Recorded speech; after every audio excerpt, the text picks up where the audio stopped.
đi qua những cái nội dung tiếp theo của quyển sách Người giàu có nhất thành Babylon anh chị.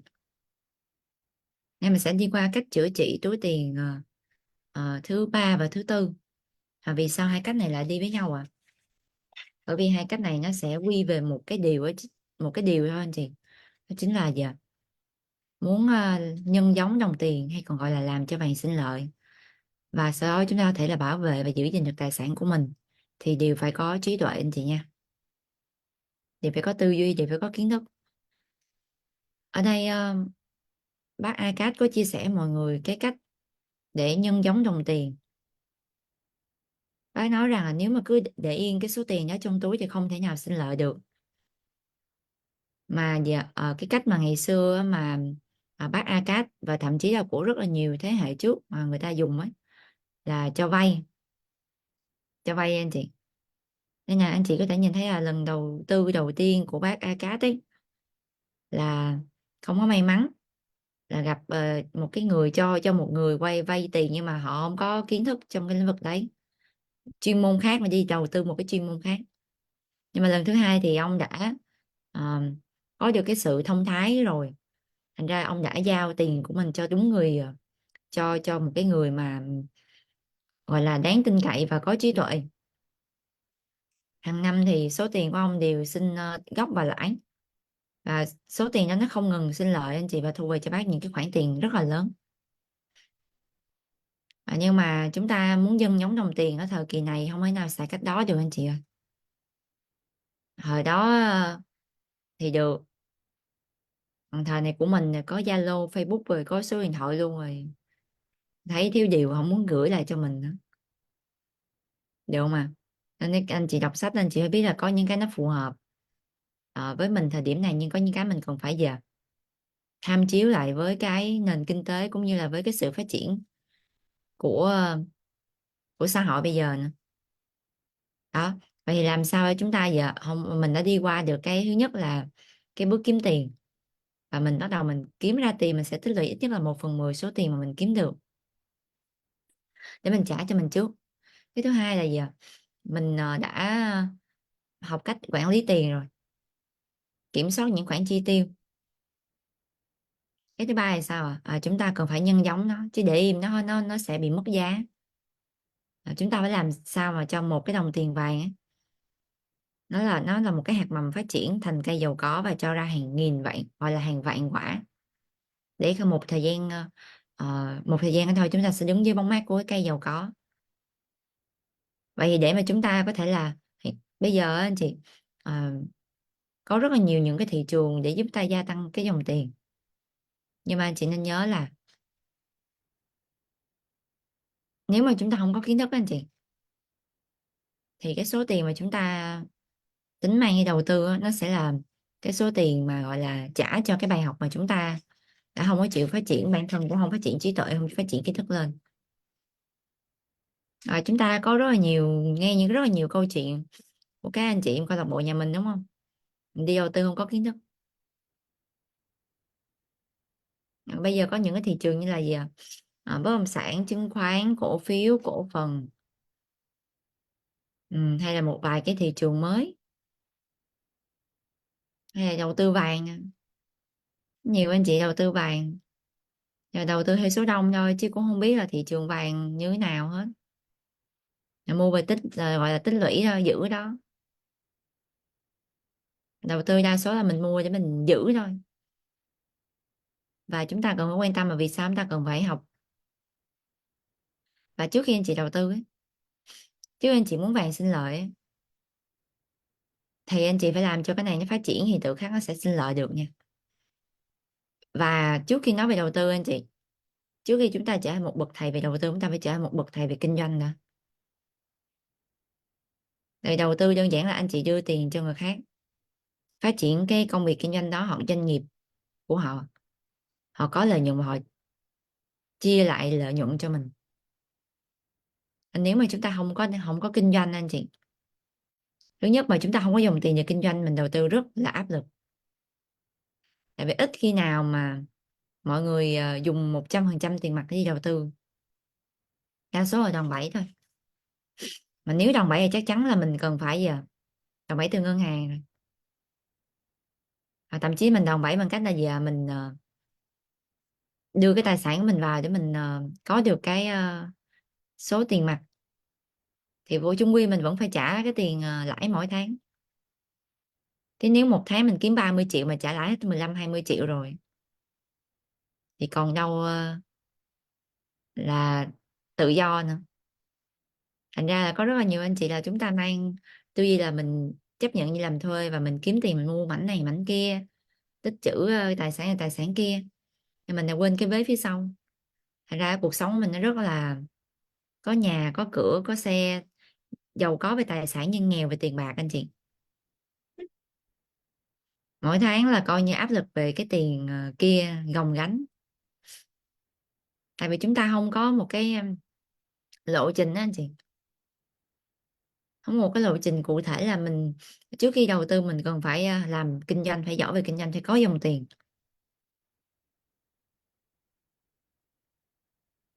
nha anh chị nha. Cho nên cái khoản tiền mà chúng ta dành dụm được từ cái bước mà trả cho mình trước ấy, là chúng ta phải mang số tiền đó đi đi làm gì ạ? Mình mang đi có hai dạng đầu tư là đầu tư cái vô hình và đầu tư cái hữu hình. Và chúng ta phải mang đi đầu tư cái vô hình anh chị nha. Cái vô hình đó chính là cái trí tuệ của mình, cái kiến thức của mình nè, cái tầm nhìn của mình. Và theo anh chị á, cái đó là đầu tư một lần hay chúng ta phải đầu tư cả đời à? Có anh chị hỏi Tú là em ơi, học đến khi nào? Tú nói rằng là đến khi mà chị cảm thấy là đủ rồi chị đừng học nữa. Và anh chị ơi, Tú nói như vậy là nói vui đấy. Anh chị biết giây phút mà anh chị ngừng học tập và phát triển là giây phút mà tài sản và của cải cũng như tiền bạc anh chị nhé sẽ bắt đầu gì vơi dần đi. Tại vì nền kinh tế thì liên tục phát triển anh chị, xã hội thì ngày càng đi lên, và chúng ta chỉ có thể theo kịp những cái đó khi và chỉ khi chúng ta phát triển bản thân và chúng ta cập nhật bản thân mình, làm mới mình, nâng cấp mình liên tục thôi. Không thể nào chúng ta lấy cái kiến thức và kinh nghiệm cái cách kinh doanh của năm 1900 hồi đó mà bây giờ ra kinh doanh năm 2024 được. Anh chị thấy đúng không ạ? Bao trong số anh chị thấy đúng à?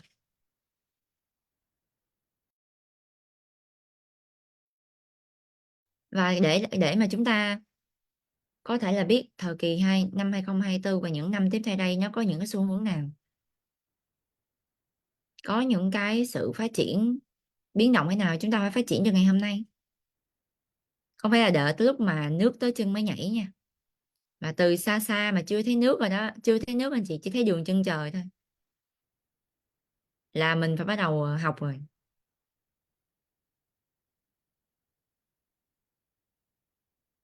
Còn ngày bây giờ anh chị những cái vấn đề mà chúng ta đang gặp ấy, về tài chính, về sức khỏe, về mối quan hệ, chúng ta đang gọi là không có được thuận lợi, nó cũng đến từ việc mình không có học. Thành ra mình không có biết cái hướng giải quyết. Tại sao trong chuyên môn của anh chị nói về cái gì anh chị cũng biết? Tại vì có dữ liệu, có kiến thức. Còn tại sao bây giờ nói trong cái lĩnh vực một cái khía cạnh nào đó là để cải thiện, anh chị không một chút dữ liệu nào cả? Có nạp đâu có. Não bộ anh chị là nơi lưu trữ mà. Nó sắp xếp hồ sơ theo sắp xếp từng khía cạnh trong cuộc sống mình theo cái tệp hồ sơ. Đây mình đang có một cái tủ hồ sơ nè, nhưng mà tủ hồ sơ về sức khỏe, về mối quan hệ, về tài chính thì mình không có. Mình chỉ có mỗi cái tủ hồ sơ về kiến thức chuyên môn của mình thôi.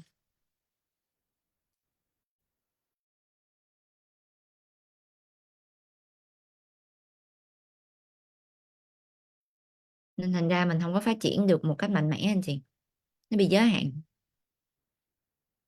Nên là cái điều mà các anh chị cần phải quan tâm á không phải là đầu tư cái gì nha anh chị nha, cũng không phải là kinh doanh cái gì, bán cái gì. Tôi có chỉ anh chị đầu tư hay bán cái gì đâu.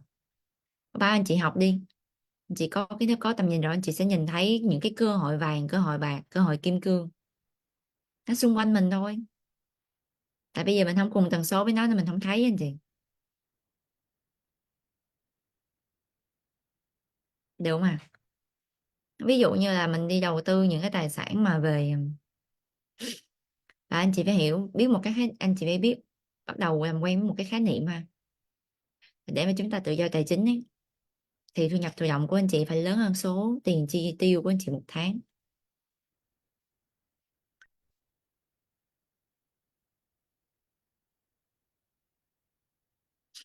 nha anh chị nha.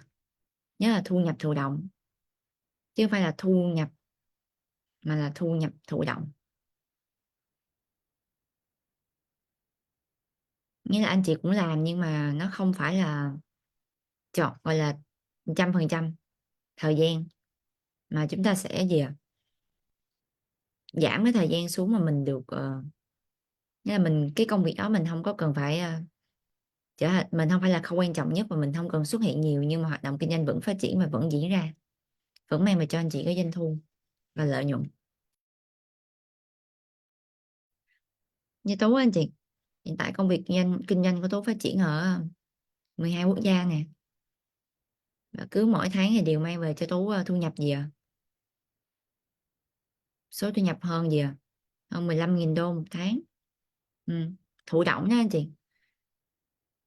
Và có một cái công thức anh chị ha, khi mà thu nhập thụ động anh chị mà trên 10.000 đô một tháng á, thì anh chị sẽ xếp vào danh sách, với là cộng với tài sản của mình nữa nha, cộng với tài sản của mình nữa thì là triệu phú đô la. Ừ. Và vì sao là trên 10.000 đô một tháng à, tại vì khi mà chúng ta có thu nhập thụ động chúng ta sẽ tích lũy cái số tiền đó và mình mang đi đầu tư vào tài sản của mình ngày càng gia tăng, đến khi mà chạm mốc 1 triệu đô mà cộng với dòng tiền nữa là mình sẽ có giàu về tài sản và giàu cả tiền bạc. Còn bây giờ đa số chúng ta là giàu về tài sản nhưng mà tiền bạc thì không có. Hỏi trong nhà có mấy quyển sổ thì nói chung là bao nhiêu cũng khoe được, nhưng mà đến lúc mà cần tiền sinh hoạt hay là tiền học hành này kia của con thì thường là mình không có. Tại vì cái khâu đó là cái khâu đó phải đến từ kinh doanh nhưng mình không có phát triển. Nên anh chị nhớ nha, trước khi đi đầu tư cái gì á, đi bán cái gì, kinh doanh cái gì á, thì chị cần phải quan tâm là học cái gì, xem những cái người mà đang có cái thu nhập thụ động như thế, những cái người mà có những cái khối tài sản lớn như thế nè, kinh doanh thành công, đầu tư thành công, chạm tay đâu hóa vàng ở đó, họ nghĩ cái gì, cài lại đi anh chị, đừng có gấp. Anh chị mà cài xong cái chỗ này á, anh chị phát triển nó rất là nhanh. Còn mình không cài á, mà mình đi theo cái hướng kia liền á, nó rất là vất vả luôn, nó rất là gian truân anh chị hả, nó sẽ rất là làm cho mình cảm thấy rất là không khỏe. Bao trong số anh chị mình thấy như thế à, mình thấy mình cũng đi kinh doanh cũng như đầu tư như người ta, mà sao mình thấy người ta gì à, đi chơi, du lịch, trải nghiệm cuộc sống, đánh golf, tennis, đi du thuyền. Như tháng 8 này Tú đi Hồng Kông anh chị. Tháng 8 là Tú với Mr. Công Minh cũng như là Tú có dẫn theo mẹ chồng của mình và bố mẹ của mình đi Hồng Kông, chuyến đi hè này là Tú đầu tư cho bố mẹ mình luôn và mẹ chồng của mình luôn anh chị. Ừ. Đấy, nhưng mà Tú khẳng định anh chị là Tú đi công việc kinh doanh của Tú vẫn phát triển, không có xi nhê gì cả. Và Tú đã đạt được một cái ước mơ ngày xưa Tú hồi bé anh chị, Tú nghĩ nó là một giấc mơ thôi, đó chính là Tú rất là thích đến Disneyland, không biết anh chị có biết cái này không ha, là một trong những cái Disneyland ở trên thế giới mà đẹp, được mệnh danh là đẹp nhất ấy, là nó ở Hồng Kông ấy. Ừ. Và trong cái chuyến đi này Tú sẽ ghé, gọi là tuổi thơ của mình đó chính là Disneyland anh chị ha. à, t- Elsa đó anh chị, cái gì công chúa băng tuyết gì đây, mấy bạn trẻ mấy bạn nhỏ bạn hay nói đó. Đó, thì để mà đạt được như thế anh chị phải xem mấy người mà họ đã đạt được kết quả đó họ suy nghĩ cái gì, họ làm cái gì mà để cho gì họ có thể là có một cái cuộc sống rất là tự do như thế. Tháng 8 thì tôi đi Hồng Kông, tháng 10 tôi đi Hàn Quốc, tháng 12 thì tôi sẽ quay lại châu Âu. Tháng 3 năm sau rồi tôi sẽ đến Mỹ, có thể tháng 4 và tháng 5 của năm sau rồi tôi lại tiếp tục quay lại Hàn Quốc anh chị, ngắm hoa anh đào. Tháng 10 tôi sẽ đi Hàn Quốc nhưng mà đi ngắm mùa thu lá vàng. Còn theo năm sau thì sẽ đi ngắm hoa anh đào. Lịch trình là từ đây 6 tháng 6 của 2024 rồi, tôi đã có lịch trình tới tháng 6 của 2025 rồi. Rồi những cái chuyến nửa năm sau thì đi đâu thì để đầu cuối năm tính tiếp. Ừ, đấy, cứ một quý anh chị tôi sẽ đi ít nhất là khoảng ít nhất là một quý anh chị, ha, ít nhất là phải đi một quốc gia. Cái thời kỳ mà vừa hết dịch đó anh chị, năm 2022 là 12 tháng tôi đi 12 nước luôn. Có những tháng tôi đi cả 5 nước trong một tháng, đi bù cho 2 năm dịch anh chị ạ. Và anh chị thấy một điều rất là tuyệt vời trong năm 2020, 2021 là dịch giả đúng không? Nhưng mà công việc kinh doanh của tôi vẫn phát triển. Mà, và thậm chí nha, nền kinh tế bị bất ổn, tôi lại kiếm nhiều tiền hơn những năm bình thường. Làm cho Tú giờ sau 2 năm dịch thì 2022 đi bù lại. Có rất là nhiều người khi mà nền kinh tế bị bất ổn thì họ sẽ về cũng bất ổn theo, và họ sẽ hoang mang lo lắng, và thường công việc của họ sẽ sa sút. Họ bắt đầu thay đổi những cái định hướng, bắt đầu giờ cuốn lên để thay đổi công việc, thay đổi cái sản phẩm mình kinh doanh. Nhưng mà trong hành trình 21 22 23, gần 4 năm vừa qua anh chị, tôi vẫn phát triển rất là bền vững, và ờ, tôi tin chắc rằng là trong 10 hoặc 20 năm, 30 năm tiếp theo, thậm chí là 40 50 năm tiếp theo anh chị, công việc của tôi vẫn phát triển. Theo tôi kinh doanh, nhưng mà là tôi có tầm nhìn anh chị nha. Tôi không lựa chọn những cái cơ hội kinh doanh hay những cái công việc kinh doanh, những sản phẩm kinh doanh mà nó chợp giật đâu. Nghĩa là nó không phải là nhu cầu lớn của thị trường. Anh chị đi kinh doanh, anh chị phải đặt câu hỏi như vậy nè: sản phẩm dịch vụ của các anh chị á, thị trường có cần không, và cần nhiều không, và cần đến bao giờ? Anh chị thấy có một vài cái ngành nghề sản phẩm dịch vụ dần bị thay thế rồi đó. Ví dụ như bảo hiểm, bây giờ đâu phải một mình anh chị tư vấn đâu, ngân hàng cũng làm được mà. Mà tệp data khách hàng của ngân hàng có nhiều không? Như Tú nè, đến gửi tiền rút tiền một cái là mấy bạn đó có thể kiểm tra được số dư trong tài khoản của Tú mà, và giao dịch của Tú mà anh chị. Và nhìn thấy cái người này là một khách hàng tiềm năng, đúng không ạ? Tú được ngân hàng gọi là mong muốn luôn, chứ không phải là Tú yêu cầu anh chị nha. Cái thẻ đen gọi là với số tiền gọi là tín dụng ở trong đó là lên tới gần 10 con số anh chị. Mà có xài đâu, không có xài. Tại vì thu nhập của tôi một tháng là đủ chi trả những cái khoản mà tôi mong muốn rồi. Thành ra cầm đó để sao anh chị biết không? Đi nước ngoài á, hay lắm nha, đi nước ngoài mà anh chị á, quẹt bằng thẻ tín dụng á, mặc dù tiền mặt mình vẫn có, nhưng mà tôi hay quẹt bằng tín dụng để làm gì anh chị biết không? Gia tăng cái độ uy tín, gia tăng cái độ quẹt của Việt Nam khác quẹt của quốc tế lắm. Khi mà anh chị quẹt ở quốc tế ấy, thì ngân hàng, cái người mà làm ngân hàng ấy, ở trong ngân hàng người ta thấy được là cái người này là cái người có cái khả năng, là có cái năng lực đó anh chị. Tại sao là trong hành trình hơn 4 năm vừa qua á, khi mà Tú từ một người ngân hàng chỉ nâng cấp cho mình thẻ 70 thôi, bây giờ Tú đã lên cái ngưỡng là gần 10 con số rồi anh chị. Ừ. Và cái đi nước ngoài Tú quẹt bằng thẻ tín dụng thôi. Đấy. Ừ. Và nó đến từ câu chuyện nào ạ? Cái anh chị phải đặt câu hỏi như Tú vừa nói đó. Thứ nhất là cái sản phẩm dịch vụ anh chị thị trường có cần không, và thứ hai cần có nhiều không, thứ ba là cần đến bao giờ. Có những sản phẩm dịch vụ bây giờ sẽ bị thay thế, anh chị cũng có thể nhìn thấy đấy. Ngân hàng họ có data khách hàng mà, họ tư vấn luôn, mua bảo hiểm tại chỗ luôn. Có thể anh chị chúng ta phải nhìn thấy nha. Nếu mình là một cái người mà nhanh, có một cái sự linh hoạt, anh chị phải nhìn thấy, anh chị đừng có bảo vệ cái quan điểm của mình. Tại vì nếu mình bảo vệ mà mình không có chịu mở rộng cái tầm nhìn của mình ra, mình là người thiệt anh chị. Đó, hay những cái ngành gì anh chị có thể nhìn thấy là nhiều lắm, dần dần bị thay thế, và chúng ta phải nhìn thấy một cái biểu hiện nào đó là chúng ta phải có sự chuẩn bị liền. Tại năm nay mình mới có 30 40 thôi, mà bây giờ tuổi hưu bây giờ tăng lên tới 63, với nữ 65 với nam. Mới làm tới đó là xương cốt xương khớp rồi đồ này kia, cơ thể còn trụ là được hay không không biết nữa. Lên hồi nhận tiền hưu lúc đó không biết có hưởng được hay không đây nè. Với cái tình trạng bây giờ anh chị không có yêu thương sức khỏe mình, không yêu thương bản thân mình. Đấy là tầm nhìn đó anh chị. Anh chị phải có cái tầm nhìn rằng học ngày hôm nay nè. Ừ, đúng rồi. Học ngày hôm nay nè là không phải là giải quyết cho hôm nay hoặc ngày mai, mà còn giải quyết cho cả một tương lai luôn. Những cái gì anh chị ăn ngày hôm nay, đưa vào miệng ngày hôm nay, uống vào trong người ngày hôm nay, hãy nghĩ tới cái hậu quả hay cái kết quả mà nó mang lại cho mình.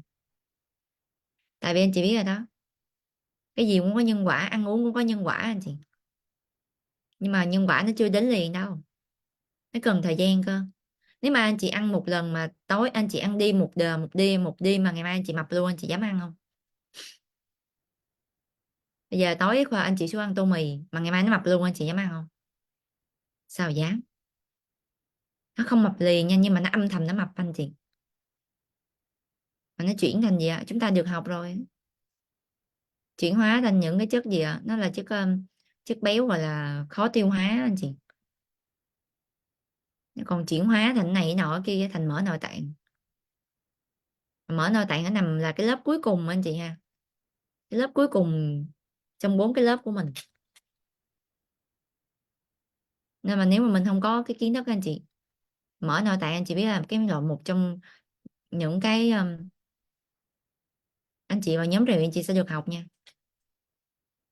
dẫn tới những cái nguy cơ như về tim mạch, về đột quỵ. Tại vì trái tim của mình á anh chị, nó bị quấn bởi mỡ nội tạng xung quanh thì làm sao nó co bóp một cách nhịp nhàng và một cách tự nhiên do được. Đúng rồi, nguyên nhân dẫn đến bệnh chuyển hóa. Này mới có kiến thức hết nha anh chị nha, chứ không phải là Tú không phải là bác sĩ, nhưng mà tôi biết rằng là khía cạnh này trong cuộc sống mình cũng phải có sự hiểu biết hết. Nên anh chị thấy là tỷ lệ mà số lượng người bây giờ đột quỵ hay là bị về tim mạch ấy, nhồi máu cơ tim rất là nhiều. Tại vì sao? Đồ ăn đồ uống bây giờ có rất là nhiều cái chất dẫn tới cái bệnh chuyển hóa. Giờ tim mình nó đang đập rất là tự do thoải mái, giờ tiên có một luồng mỡ nội tạng quấn một vòng, xong quấn hai vòng, quấn ba vòng, bóp sao nổi nữa. Ừ. Và không có nghĩa là ốm là không có mỡ nha. Bao trong số anh chị từng nghĩ là ốm mà tôi không có mỡ đâu. Giờ tôi cần mập tôi còn ho đang mập lên là kêu ta giảm cân gì. Để không kêu giảm cân, kêu giảm mỡ. Ngày xưa tôi cũng tưởng là tôi ốm là không có mỡ anh chị, xong rồi lên cái cân cái hết hồn luôn. Mỡ nội tạng cấp độ rồi là đáng báo động anh chị ạ. Đúng rồi. Và may quá mình biết kịp thời khi mình còn trẻ anh chị nha. Ừ. Đó, các anh chị chúng ta phải gì à? Có cái tầm nhìn trong cái việc mình học nè, trong cái việc mình ăn mình uống nè, trong chính cái công việc của mình nè.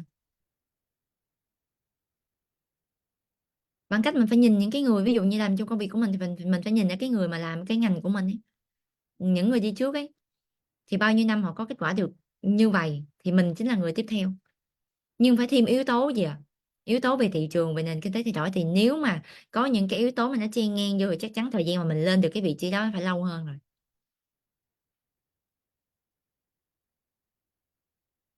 Mà theo anh chị là điều này làm sao tôi phân tích được?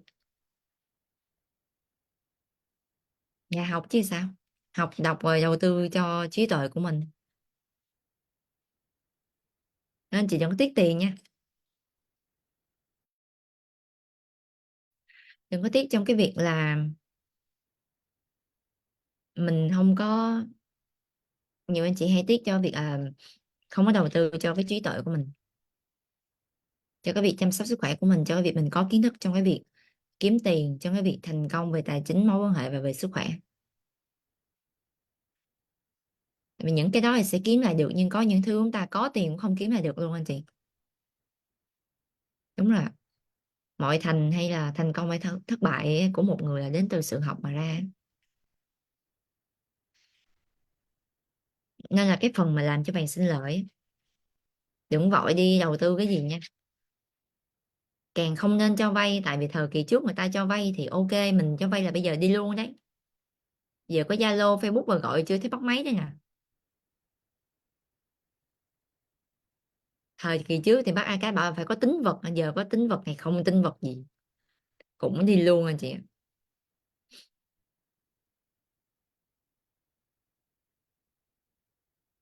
Đúng rồi đó.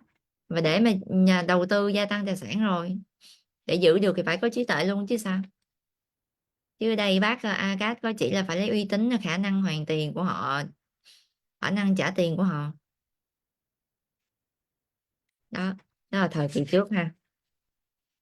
Và người ta mới hiểu rằng mỗi một đồng tiền vàng á anh chị là một cái người làm việc cần mẫn nha. Tú không có gọi là nô lệ, bởi vì Tú rất là thương những đồng tiền của mình. Em không biết sao, chắc là bác gọi theo cái ngôn từ của thời kỳ đó, mình hay thay đổi ha. Một đồng tiền anh chị được ví như một người bạn làm việc chăm chỉ cho bạn, sau đó con cháu chắc của những đồng tiền vàng đó cũng sẽ làm việc cho bạn, khiến tiền bạc của bạn không ngừng gia tăng, tài sản của bạn không ngừng lớn mạnh. Anh giờ nè, trả cho mình trước rồi, có một cái quỹ tích trữ, gọi là tích lũy ít nhất 1/10 rồi, kiểm soát chi tiêu rồi, có cái khoản trả cho mình trước rồi, thì Tú chia sẻ anh chị là để mà có được cái sự thành công bền vững và có được cái tầm nhìn kiến thức tư duy giúp cho sự thành công đó ngày càng lớn dần lên, lớn dần lên, thì anh chị phải đầu tư cho trí tuệ của mình nha. Trí tuệ ở đây là nó là trí tuệ không chỉ là về tài chính đâu, còn cả về mối quan hệ nè, về sức khỏe nữa, có kiến thức anh chị. Ừ. Và để mà chúng ta giữ gìn được tài sản anh chị, thì chúng ta cần phải gì ạ? Hãy xin lời khuyên từ những người mà họ đã làm được. Họ sẽ cho anh chị cái lời khuyên nha, những cái người mà giàu kinh nghiệm và tin tưởng, và hãy tin tưởng vào lời khuyên đó. Đây câu lạc bộ mình có nè. Ừ. Các huấn luyện viên trong câu lạc bộ mình nè, những người bạn hỗ trợ anh chị nè, và những con người rất là tuyệt vời. Thậm chí nhiều khi là anh chị bảo anh chị muốn đầu tư kinh doanh á, mọi người còn không cho, mọi người khuyên anh chị là nên làm cái gì. Ở ngoài kia không có đâu, người ta mà thấy anh chị nói là đầu tư kinh doanh gì, người ta rủ anh chị đi liền, kêu nhập cái này về bán, đầu tư cái này cái nọ cái kia, chứ có ai khuyên anh chị nên đầu tư kiến thức đâu. Đúng không ạ? Nhiều anh chị đến câu lạc bộ hay hỏi tối giờ chị có nhiêu đây tiền, chị muốn đầu tư tài sản này, rồi muốn bán cái kia, kinh doanh cái nọ. Nó từ từ đi chị, bình tĩnh đã, đừng có chữa cháy nữa. Những anh chị em ta hay là thua keo này ta bày keo khác lắm, mà thường không có kiến thức thì keo nào cũng lên đường hết. Bây giờ đầu tư bao nhiêu trận rồi mà bây giờ cũng có được đâu, bây giờ chị học đã. Thôi chị thích đầu tư thôi, thế chị có thích là cuối đời không còn số tiền nào để mà chị tận hưởng và gọi là nghỉ hưu không? Tại vì cứ thu cái này xong rồi cứ giờ ráng vớt vớt lại coi như thế nào.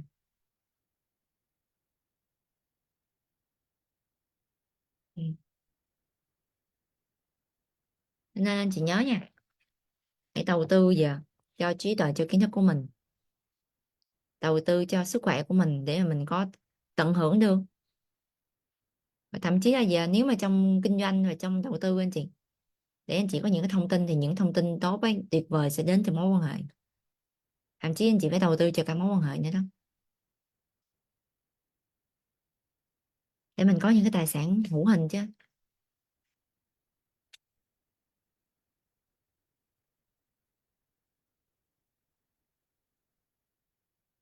Được không ạ?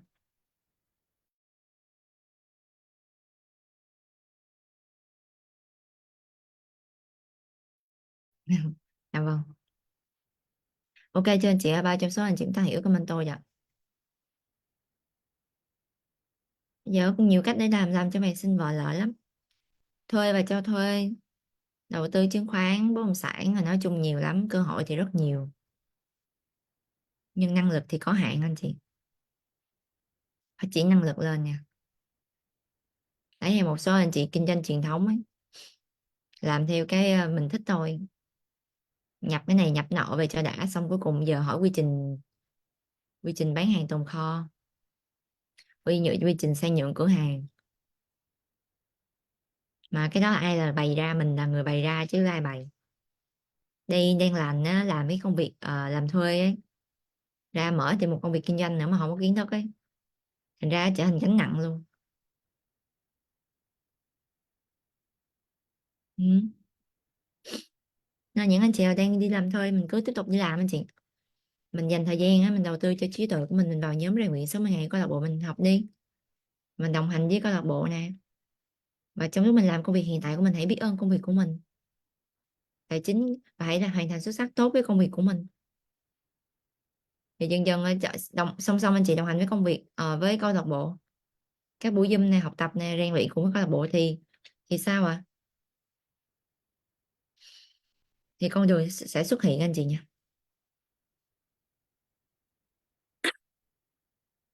Đầu tiên anh chị phải biết những cái điều anh chị muốn, chưa biết bằng cách nào để mình đạt được nó, nhưng hãy tin tưởng.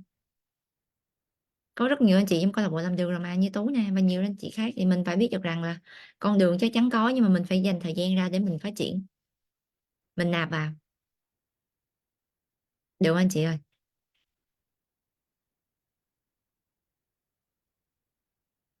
Ok anh chị ha, thì đó chính là cái nội dung trong buổi sáng ngày hôm nay. Tuần sau chúng ta sẽ đi qua tiếp những cái ý và những cái nội dung tiếp theo, được không ạ?